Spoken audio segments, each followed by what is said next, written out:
چیروکا ما چیروکه که شورشیه، شورش اوینه، شورش اوینداریه. از ایرو دیمنک حس کرنه جوالات خواه، جوالات جدایکونه بدیتنا چاوین تبکشین و گوشتره بره بکن. اف دیمن پارچه یک جنگیه اوینا چیای شیرو پیشکشت که همو ستر که ولات من دشبن ته هی بشوقا چاوین تزریخت ده جارنان دبه اکرم جارنان دبه سرهلدان و شبهات باسکت شرپین لزاگروسان جارنان لبوتان دبه سلاف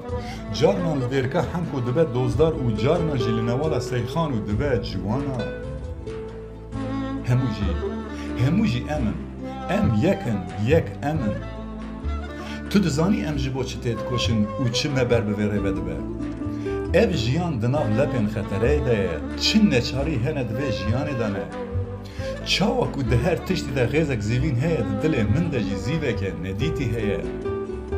جبو هر روشک نیمی جی سدمک هیا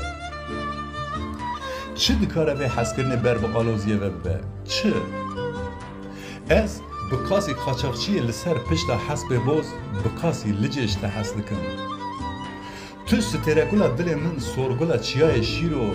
برفا حرما آب موسایی چاوین تا دشبن شوقا ستر کم دمالتا دنهرم لچیای قرمک گل خوینی دبن گل دخوینن ستوخوار درتن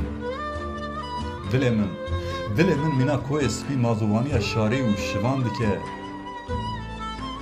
نهال قره قوچانه لدپه تو داری که کرفیت آگر دل مظلومی از للیجه توفانا دل روشهاتم دنابر آمده ریزا زنار و چیای سپی دی گلی و مسیلین داربندی ده آوا مراده ده هرکه بر دل موه خورخول، گیغی، ماجران، میزگر قسله و پلموریه دبن یک پارچه دبن دل منو ته اوین آمد دبه گروکه که فستیوالی گه لور دچه او ته ام لبندن حتانی کو به و ادی نچه